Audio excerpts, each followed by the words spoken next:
you're sort of being very hypocritical about saying the schools have to be impartial. It's a case that you give the arguments and you want the students to be able to make that decision. With the way the politics works, do you feel there's been some lobbying going on around this? That's a great question. That is a good question. Everything's becoming decentralized, which means we no longer have to rely on a government.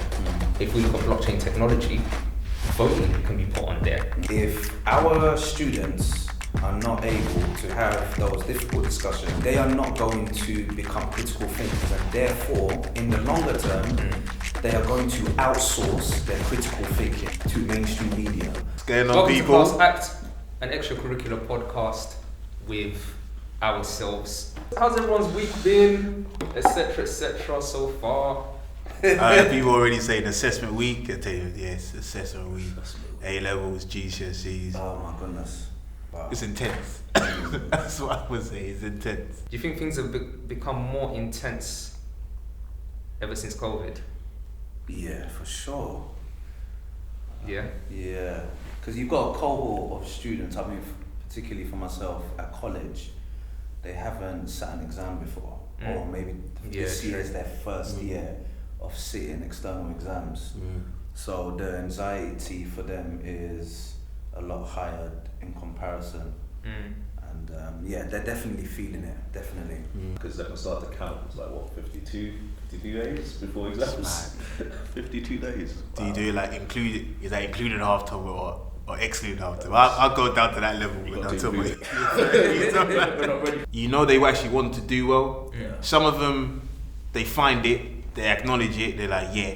And they're within themselves and they're trying their best. And it's always the extremes, isn't it? Where it's a case where some of them are not coping, not dealing, or don't see the, I want to say, severity of it. It's not severe. It's not severe. It's just it's important for them, isn't it? That's what I think. It's important for them. It's like you said, because they haven't done it. Like what? It's a shock. Yeah, it's a massive shock. Seen with some of the year 11s as well. Younger group, like that is. Some of them are just imploding. What's on the agenda? We came across an interesting article. So it's Mail Online. When the 17th of Feb, 2022.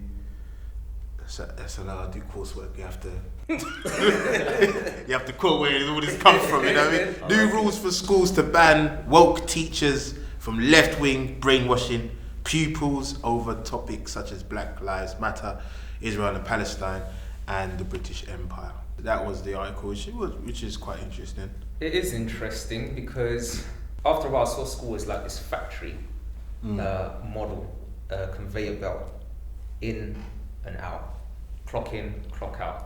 I feel like then we came to an age where it was a bit less robotic in the sense of teachers had an input from their personal lives or experiences, so it brought the human nature into it, and I feel like now they're trying to strip that back. And I think also, I don't think like banning it is a bit weird, because surely we are able to articulate ourselves. You'd hope that we're able to articulate ourselves in a way where it isn't so left, if that makes sense. And if it does become left, I mean, this is why we have things in place like where students can go and talk to somebody, even if it is about a teacher. Yeah, this is a tricky one. So schools and I guess education system is going in the same direction of the wider community, which is censorship. Now, I know a lot of people don't really want to go down that rabbit hole, but we are censoring. We are censoring people, and whilst I understand the rationale behind censorship, it's got to be standardized. I'm seeing a lot of coverage surrounding Russia and Ukraine. And what I was saying to a colleague in the last couple of days is that all you're hearing is Russia invading Ukraine. And that's problematic for Russian students. But there isn't that there isn't that critical thought. So straight away, you are isolating Russian students without giving the full context. So rather than it being a war, it's Russia invading Ukraine. Rather than providing context, it's Russia invading Ukraine, which again is following what I believe is the political playground games between the UK and US versus China and Russia. But going back to this whole thing, if you are going to get rid of this woke or the woke type subjects, it's got to be standardized, and I'm not seeing that. I'm seeing they're picking and choosing, especially when it comes to Palestine. They don't want to talk about Israel and Palestine. They don't want to talk about that. Yeah, I mean, it brings up a lot of interesting points. I mean, I think what you said there raises the idea of the fact that the entire report seems as though it's reactive, which makes it seem partial, because the government have their own agenda in regards to what is said and what is heard in and around schools.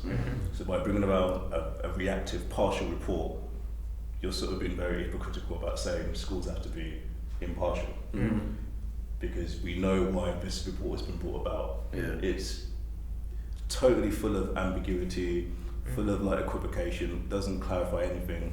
The head of the NEU General Secretary said it lacks clarity.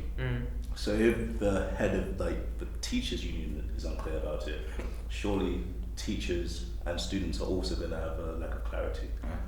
Mainly because this has already been brought in in regards to the Education Act in 2006. Oh, okay. 1996, so going way back. The amendments in 2011, so going way back. Nothing in the report is new. So why do you have a report? I think we should amend it. We should come out with our own report, yeah? We should come out with our own report. What would we call it? What would we call the report? Hey, the new thing. Might as well just call it the new thing. Yeah? Nathan, you brought up an interesting point. With the whole Russia Ukraine situation going on, takes me back to 9/11. It's funny how, again, like you said, I think it's this whole censorship thing. But during 9/11, there was no censorship. And again, it was about who controls the narrative. So with 9/11, basically, it birthed a war on religion, linking terrorism with a religion, Islamophobia, security measures, defense budgets going up. It was what do you call it? Not a crusade. Yeah, almost like a crusade, you know. And it's funny how the issues that you don't want being spoken about or of doesn't fit in with the narrative, if that makes sense. Because when we first brought up this article, we said, what about BTQ? BTQ? You know, is that part of this of the ban? Yeah, that's the point. So you don't really know what this says. Yes. In regards to why this is even a problem in the first place. So the report says, the forward says, teaching about political issues, the different views people have, and the ways peoples can engage in our democratic society is an essential part of the broad and balanced curriculum. Over the last few years, there's been much discussion about political impartiality in schools, often in the context of political issues and movements. I know at times things can be difficult for school leaders. I'll keep on going. That is why I'm pleased this government is publishing a clear guidance explaining schools' existing legal duties on political impartiality. So they're scared about political impartiality. And if you look at the examples they give, the first example I'll go to is B. So when teaching about humanitarian crisis, should the UK and whether the UK should intervene, teachers must outline a broad argument in favour, for and against. Teachers are not required to teach about every possible resolution in the crisis or their solutions. But I feel like, don't we do this anyway? Teacher, do you not do this anyway? This is what I'm saying. This is the whole thing about it. So when I was reading the article, surely you do this already, don't you? This is exactly. Surely you do this in your class. This is for me, unless you need me to come on. as I said, And you form a plan. is it a 10-minute one or 15 minutes? I know things are changing now. Do you know what I mean? I don't know. Is there a report on that? On observations? How There will be next week. No, but I totally agree with what you said. It's a case, said from my subject on history and politics, it's what you do. It's a case that you give the arguments, and you want the students to be able to make that decision for themselves. You give that overall question or that overall discussion that you want them to have, and then you want them to formulate their decisions. So when I'm reading this, if I said from my perspective, I'm like, well, this is what's been done anyway, really. Because that's part of higher order skills, isn't it? Yeah, precisely that. View. And this is, and Nathan, when you were picking up with, and this is one of the points that I was saying, well, what about this whole, with Ukraine and what's happening now? What I think the role of the school would be is to give that impartial education to the students about what is actually happening. How did this come about? Where is the problems? What are the problems? What are the issues? What's the history behind it? And it's a case for them to actually know, okay, I know where this has come from. And then from there, it's a case of, it's not, they can start formulating their own discussions after that.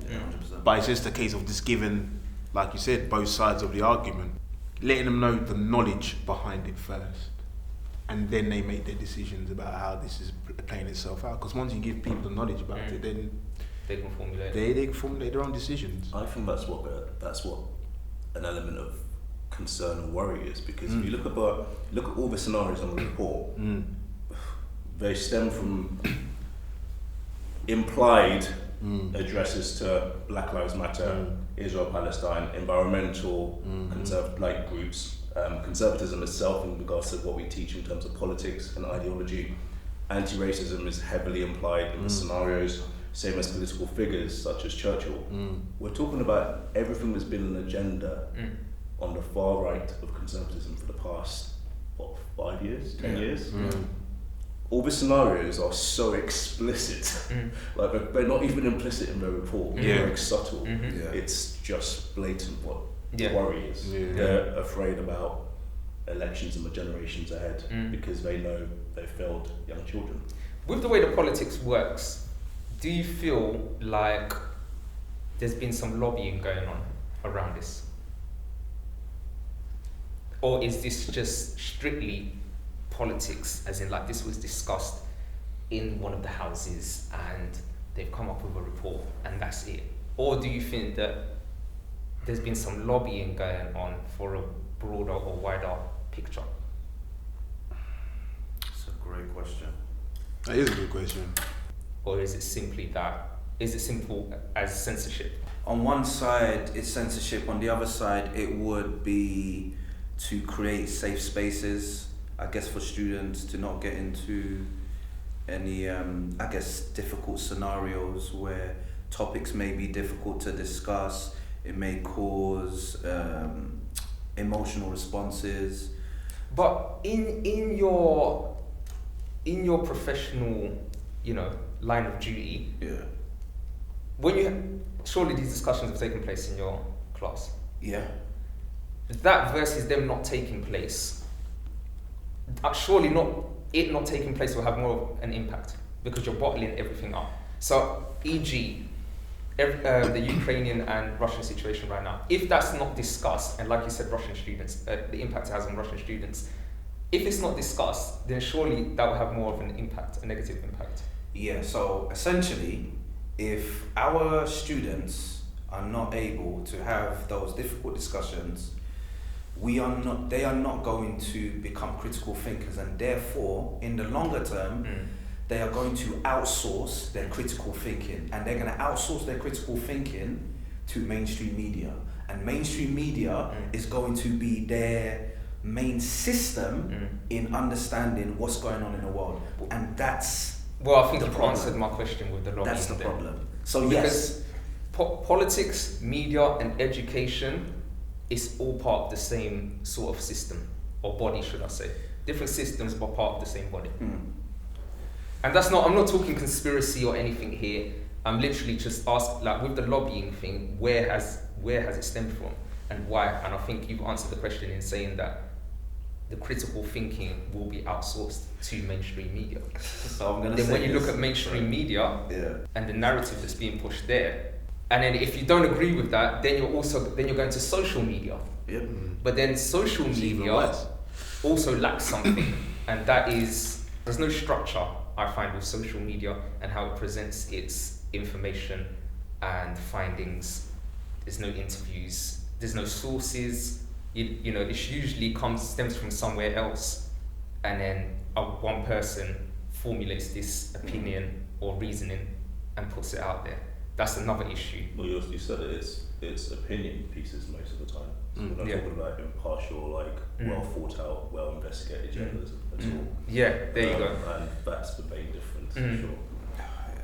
Yeah, it's a difficult question. And I don't think, like you said, I'm not sure there isn't like a wide conspiracy theory or some sort of structural agenda against certain minority groups. But I do think, and this is all governments of all parties, all colours, incredibly reactive to maintain the status quo. And this just seems reactive just to make sure we keep things safe.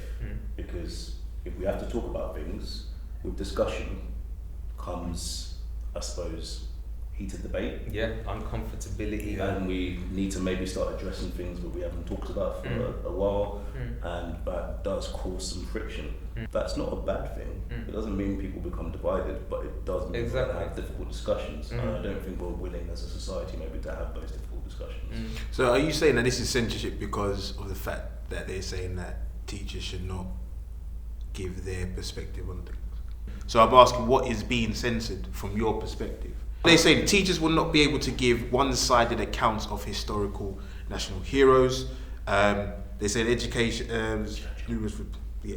I remember them saying in the article, I can't quote, I'm not going to quote it straight from the, but there's a sense where teachers are not just allowed to lead with their opinion. Yeah. And then let that be the main thing, that what students are supposed to use that as, that is it, that's the fact. Yeah. What they're saying is, no, you present the facts, organise in whatever shape, form that you want it to be, then make your choice and let them make that choice and make their decision. So I was saying, what is it that for you is the censorship? Right, so anything outside the status quo, they're trying to censor right now because everything's becoming decentralized. Where once upon a time, still to a degree, it is centralized. Things like money, which gave birth to these digital assets. So they're trying to shut that down in every way possible. Again, censorship. Healthcare, again, censorship, because they want to introduce the American model over here and privatize our healthcare. And I think Web 3.0 and all of these things, metaverse, NFTs, all of these things coming into play, they're no longer gaining control of society like they once did, because everything's becoming decentralized, which means we no longer have to rely on a government. We no longer have to rely on banks. And I think this is where the fear comes from.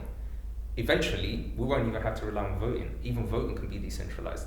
You know, if we look at blockchain technology, voting can be put on there. And this has not been discussed yet. But the day that something like that comes into play, it's disruption. With the birth of every single piece of technology, it causes disruption to society. So once upon a time, it was the Bible was read, you know, by certain people. Then came print. Once print came into play, people could read the Bible for themselves. So it's like, oh, I can interpret this myself. I no longer have to be. It's no longer interpreted by the anointed one, so to speak, which then can control me through these words, etc. And then printing was replaced with the internet, you know, and then the internet, or news as we know it, is being replaced with social media. So I think that's why I use the word censorship, because I think it causes disruption. Yeah, I think for myself, I find some of the groups that they mentioned interesting. British Empire. So there's been a lot of controversy around, you know, Churchill, BLM. We know on the other side there are some people that still lack the understanding that Black Lives Matter is not exclusive, and actually it's just highlighting something. So on the flip side, you got people that are still saying, but all lives matter. And then you got Israel and Palestine, and I know that the narrative is with the Israel-Palestine conflict, there's a lot of anti-Semitism that's heightened. But again, I would hypothesize, I don't necessarily think it's really that's the reason. I think it's the fact that there is a larger group of people who are showing political support for Palestine, and because the UK and Israel are close cousins, then there is almost a lack of differentiation between supporting Palestinians and their lives matter and anti-Semitism. They're just fusing it together. So I think the censorship for those three that I mentioned is easy to move away from the potential difficult truths that the state doesn't want to handle or discuss, and I think that's what it is. And I'll leave it there because I was smiling earlier. The UK and the US have been banging on for so long about China, and I've worked in China. I worked at international school in China, and there are certain things you can't discuss. It's known, censorship. Now we're doing the same thing. You'll get people who watch this and say, how can you compare this to China? Well, yeah, you can't, can you? Because China is heavily censored, but it's the same ideology. You're going down that same route. I agree with you. I don't think there's anything wrong with people going against the status quo at all. I think there's got to be different levels of when things happen, especially for students as well. But I think us as educators is to empower students to be able to really look at information and to really think about where this is coming from, thinking about who has written it, why, what's the purpose, and things like that. So this is why I'm looking at this when you're using this word censorship. For me, I'm really looking at that idea of the take it away of information. I would want a student after I've taught a lesson to be like, that's quite interesting, I want to go more into it, and then understand that there are both sides of an argument.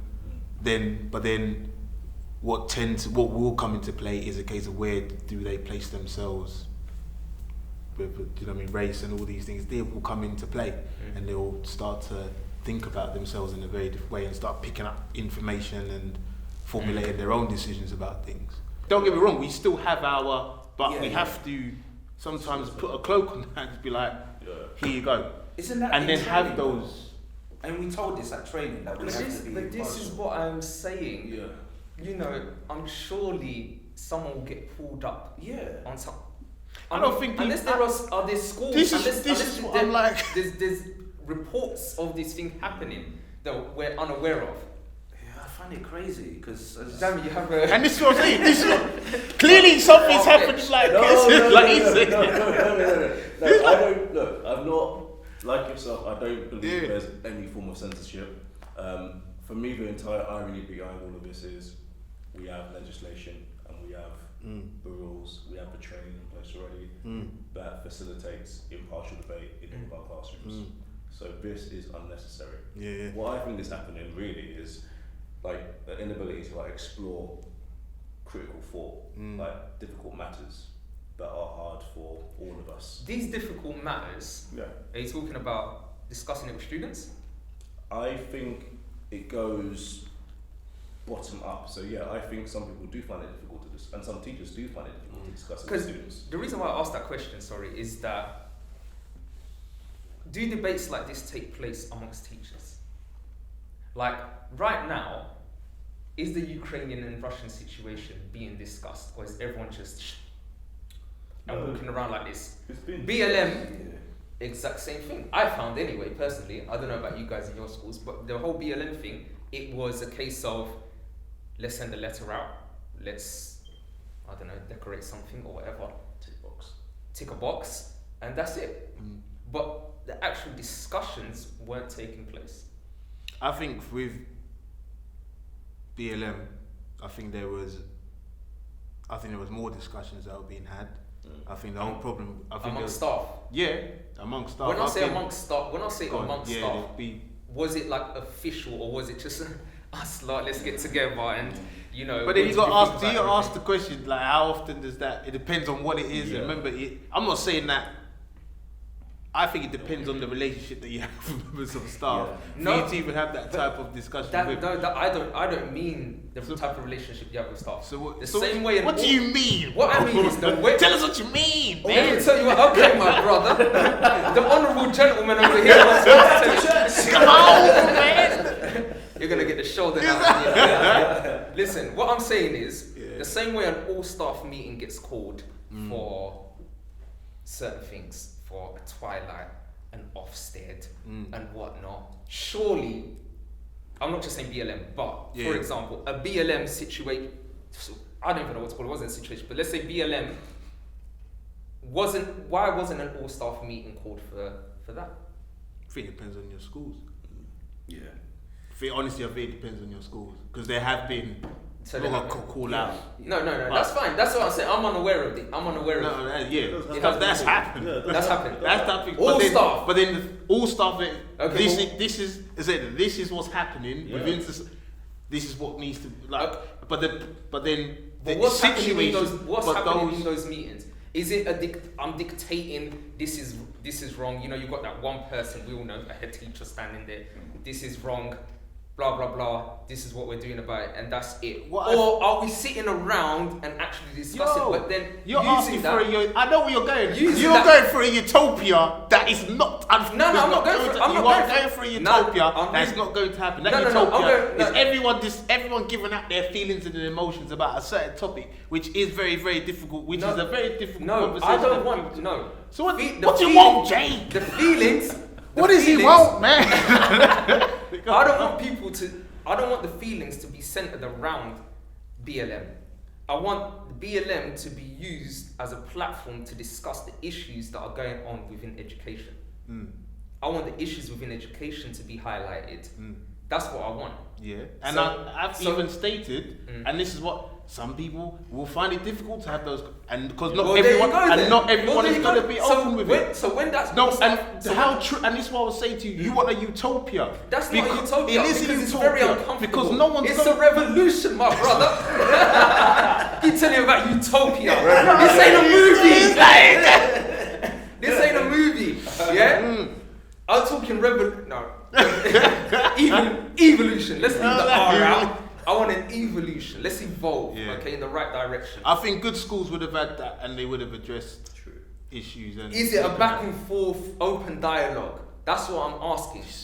And this is what I'm trying to say. I feel that what you're doing is taking away kind of like an element of human aspect towards it as well, because not everyone was going to be very open about certain things that there you go. Then for me, it's just ticking a box then. Well, but you can't. If the schools that's called a all-staff meeting, can't say that it is. If the school called an all-staff meeting, what do you expect? And you've got one person standing there. What do you expect every member of staff? How do you want them to behave in that situation? That's what I'm asking. So every member of staff. So they're going to behave like how they normally. So how do you? Quiet as a church. What is it that you want them to? Because not everyone's like you. Yes, is everyone outspoken? No. But no. So then, what is it that you want them to do? Don't call the meeting then. No, but you can't have it both ways. Then you're ticking a box. You can't have it both ways. No, the people can't have it to talk, right? If they're not going to talk, don't complain about it then. If you've been given the opportunity, if you've been given the space to speak, like you said, I'm outspoken, so I'm going to speak. So what are others going to do? Suffer in silence? Some people do. Some people do. Then don't complain. No, but surely that's almost and part which of side the of the teacher in terms of like nurture and like debate. And but this is what I'm saying. That the discussion needs to happen between staff. And I don't mean, when I say between staff, I don't mean in the corridor. I pop into your classroom and we have these discussions. That's not what I mean. It needs to be formal, open, like this, back and forth. Yeah, it would be very interesting to have a BLM discussion formally, and for somebody to say how you feel without any emotions attached, and there has to be some form of not like a formal disclosure, but just to confirm that what happens in the room stays. What happens in the room, what stays in the room. You know that's but that should happen. That is just pretty much it. I think that's not even a bigger problem. The bigger problem is actually with judgment. What you want is, because what you would like is an open debate where people voice their opinions. Post that to allow for change and the deliberation to have some sort of impact. We can't have judgments. And that's probably why I'm a bit worried about this reactive report, because it's a reaction against people voicing their opinions. We're so quick to judge people that we don't change anything. And hence the reason why I say it's a censorship. As soon as you said voicing their opinions, that's why I think it's about censorship. So no, they're not saying we don't want you to talk about BLM, we don't want you to talk about the British Empire, but exactly. it's the way, it's the language. Like we know how powerful language is, and I do feel like, for me, when I read it, the first thing that came to my mind was actually, do you know what? It's really about censoring, because it's quite offensive if you're gonna say to teachers they need to be impartial when in GCSE and A levels, your higher order skills that you need to teach your students are as analysis and evaluative, which is both advantages and disadvantages and a conclusion. That's something, that's a fundamental skill that we must have. So for me, that's why I think there might be a bigger concern than what they call the woke teachers. I think it is fitting a political narrative. So actually, so based on what you just said, you actually don't disagree with the application of giving, which is what they're saying, the application of giving both, because like you said, it's part of what you have to do. Yeah. So, but what your question is, the idea that they've used that word, or this article has specifically said woke teachers. Yeah. So they're targeting a There you go. They're targeting a certain problem. That makes certain. Is that Okay, what? where That's did what I'm the saying. Is that what you're? Is that what? Where did the word woke come from? I have a clue, man. It was in When did it start? so I started hearing it in black spaces, African American spaces. Okay, Yeah. so now we know this historical context. Now that we know it's... Listen, my brother. Now that we know it, I don't even have to say it. Yeah, I don't even have to say it. I don't have to... Now everyone's adopted it. Yeah. Now I don't have to say it. Okay, so... Now It's been adopted, so this is a very different...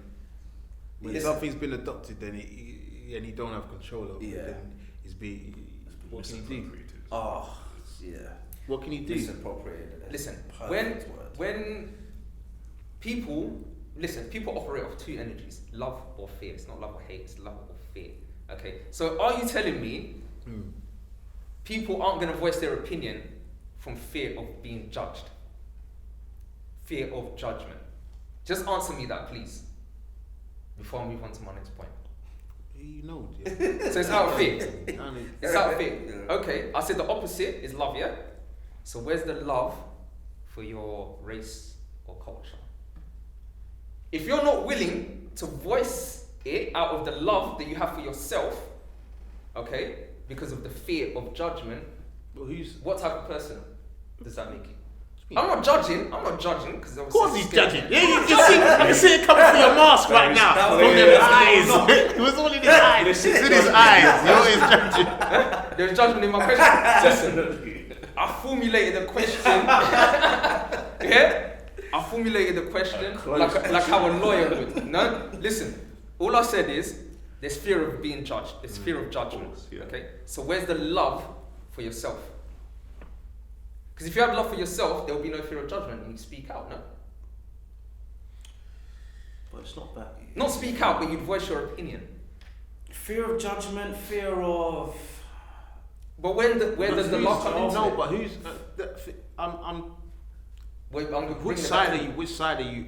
Now I'm coming back to the BLM thing. Because you're looking at what you just identified. The point you made was race. Clearly from the beginning. It's like, let's not even beat around the bush. Do you know what I mean? Let's not beat around Me? I said let's take so off say the which R. side are you talking about? Oh yeah. Race. Which side of the I've got board are you rid of the talking R. about, bro? Ace. Ace. Which side are you talking about? what I would say, I'll give you an example. Obviously, I'll say, I've been in a space where there's been a lot of staff there, and this was a proper conversation. Someone voiced their opinion, and then do you know what? For who it was, the judgments happened afterwards. When you say for who it was, yeah, is that the position they held, or no, just about who they were? So in a sense of race, one side of the coin, and then there's the other side of the coin. So the people on the other side of the coin, when they formulate or want to express themselves in a particular way, when you want them to, some people can't handle it. Who's on the other side? Because you're gonna do what? Because you're talking about, it's great for everyone to sit. When that conversation is happening and that's there and then, someone says something and then you want them to be open about it, not everyone on the other side actually just going to be like, well, that's your belief, that's where how are we going to... Some people aren't like that. You need to be open-minded. And that's both sides. This is like what you're asking. I am, but do you know what? I'm speaking for the people who complain about this sort of stuff. This is not myself. I know how to carry and handle and navigate myself. Do you get what I'm saying? I think everyone complains about it on both sides. Like, people that are bigoted. But when you're given the opportunity, me personally, if I'm given the opportunity, I'll say what I need to say. It's as simple as that. No, it is. Where's the willingness? Listen, if this was a sea out here, an ocean or whatever, one of us got stuck out there, how are you going to save that person? Willingness. You just need the willingness. It's not rocket science. You just need the willingness to save that person, save one of us. Yeah, that's a tricky one. So I think I agree, and I know that a lot of us would, argue all the different types of variables that would be included. Job security. Get out of here! Get out of here, man! Like just the way. I can't deal with that. Job security. The way colleagues will see you, all of that. But I do feel. It's very simple. If you have an issue, you should be able to voice it, regardless. That's it. I think it's culture. I think we're taught. We're taught. As I was saying this to somebody, and it was to an Asian. Actually, she's Indian, and I was saying to her that I think both ethnicities actually. We are taught by our elders when we go into the workplace, we must stay quiet, avoid being seen as aggressive, be extremely social. So go to all the social events because you don't want to be seen as antisocial. Play the game, as they say. All that. That's what they. So we have to be passive. We have to pretty much be passive. And a lot of us are stuck in the middle. Like myself, I'm very passionate. But I know when the passion comes out, some people, not race, some people may deem that as aggressive. So being a black man, I just keep my mouth shut and therefore suppress my issues. But then what is that doing to you? What is it doing to me? Yeah. I've got a chip on my shoulder. There's a colleague, If she ever watches it, she will laugh her head off. You know what she calls me? Mr. Chip. Because she says I've got a chip on my shoulder. I said, I know I do. But you don't know what it feels like. There are things, things I want to say. It has a negative impact. Oh, yes, absolutely. How do you navigate through your workplace? How do I navigate? There you go. That's it. I think we're very similar. When things need to be voiced, then they will be voiced. Okay. What I'm talking about is a case of, and the point that you were highlighting is a case of how things have been socialized to different people. So I do feel that, and this is something that my sister put towards me, and I'm just like, this is actually, we as black people always are supposed to be, we can voice what we want. And then we're supposed to do that, and we're supposed to say this is what we don't like, blah, blah, blah, blah, blah. But then when it's time for them, the others, to actually say really what they want to say, it's nothing like that.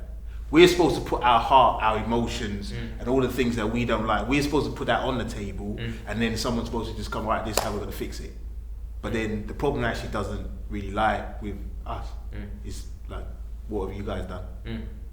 What is it that you're going to, do you know what I mean? Are you ready to have that conversation then about what you really... call it or start meeting. No, but then You're saying don't do it. But the all staff meeting is to tick a box then. What I'm trying to say But is, it's to tick a box though. Why does it need to It happen? doesn't always, but not every situation works like that. I do think for change to definitely materialise, like we still need to have those debates and discussions. I mean, there is a point where it is time to end discussions and we need to actually act. This is what you're alluding to, right? There's just no action. What we're talking about here is nothing new. This is not a brand new conversation. No. Of course We're not that special here.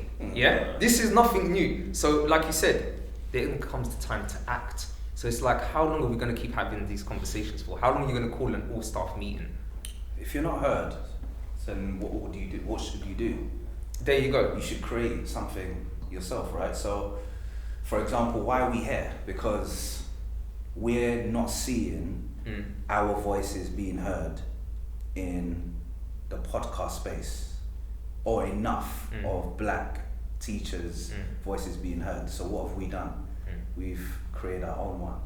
So that begs the question, if we're not getting what we want as black people in mainstream school, then what's the alternative? And I know people know I'm going with You're this. going to go America, yeah? Afrocentric schools. Well, so it sounds so radical. It's an interesting point. A school of black It excellence. sounds radical, but is it It's radical? what America do. I'm going to do it well. Is it radical when we look at the numbers of exclusions for Ooh. black males? Is it radical? Excellent point. Is it radical? Because we have a serious issue with our young black boys. Even before exclusion, the Exactly. treatment alone, and I've said this before, the education system is like the criminal justice system. It's exactly like the criminal justice system. It's a blueprint. This is why you've got the school to prison pipeline, because we have things like statements being taken, investigations, evidence, sanctions. You can get relocated to a whole nother school, on respite for X amount of days. Tell me that's not what prisons do, you know? And you go from one prison to another, to another, to another. That's what happens when they can't handle you. So yeah, what do we do? Because it's not about blame. It's literally, let's think of this podcast. We didn't complain. We just saw that our voices were not heard, so we just actioned something. So why can't we do the same thing when it comes to issues? Obviously now this conversation is centered around race, but why can't we have an alternative view without it being seen as exclusivity or superiority? Why can't we just see it as just creating a solution? Is the solution, same way we came up with a podcast, is the solution an Afrocentric black excellence or school of black excellence? Is that the solution? It can't be yay or nay because it hasn't been substantially trialed and tested here. So therefore, why not? So Why not? So yeah, why not? I think is, what do we want the outcome to be? What is the outcome? This is what I've always said. My issue with the whole school of black excellence is that at the end of it, at the end of schooling, education, we go into work. Yeah? We're still sending our children out into certain industries that face the same problems that we found in education, which is why we set up this thing. So my thing is, unless we're also setting up industries, not that it's pointless, but we just got to take that into consideration as well. But then all these things are it's a bigger picture, and then education is one part of that picture. You know, emulating what's happening in the US with Brown University, like black excellence is definitely something we should think about in the UK, but it's one of, I think, many solutions. It's not just the only solution, because as you alluded to, after they leave university or leave a black college or a black uni or a black school, the world isn't just black, No. right? So there are other things we need to do in a community, like culturally, economically, politically, to Yes. make sure we are 100%. you know, I totally making change could. everywhere. I second the honourable gentleman's motion. I said the same thing I just said about pictures and paintings. I said it's one part of it. You know what I mean? I just He's said an it's one part English of it. teacher. Chewing it like So it's he the was- way he worded it. Going with It's deep the way- voice as well. Like, I mean, Deep voice, like, getting his Barry White voice. Barry White.